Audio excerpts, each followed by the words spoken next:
المؤمن يجب عليه أن يرضى ويسلم بما قسم الله له. عجبا لأمر المؤمن إن أمره كله له خير، إن أصابته سراء شكر فكان خيرا له، وإن أصابته ضراء فصبر فكان خيرا له، وليس ذلك إلا للمؤمن، كما قال صلوات ربي وسلامه عليه: فاذكروا آلاء الله لعلكم تفلحون.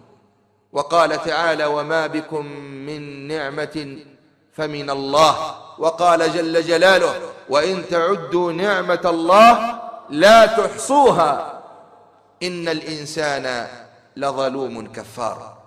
فمهما عددنا نعم الله علينا ومهما أحصينا آلاء الله علينا فإن تلك النعم لن تعد ولن تحصى ولن تحصر ولن تستقصى. لن نستطيع أبدا أن نعد هذه النعم. ومتى يدرك الإنسان هذه النعم؟ يدركها إذا فقدها أو فقد بعضها.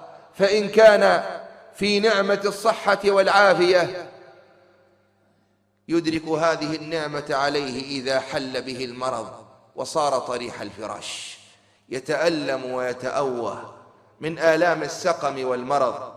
فإذا أراد أن يذكر هذه النعمة فليذهب لعيادة مريض، فإذا عاد مريضا أو ذهب إلى مستشفى من المستشفيات ونظر إلى هذه الأقسام وإلى هذه الغرف وما فيها من المرضى على اختلاف أعمارهم وأحوالهم وتنوع أسقامهم، فإنه يخرج بذهن وفكر غير الذي دخل به، يقول: الحمد لله على نعمة الصحة والعافية.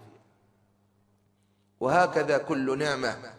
ولكن اعلم أن أجل النعم وأعظم الآلاء التي من الله بها علينا وعليكم أحبتي في الله هي نعمة الإسلام.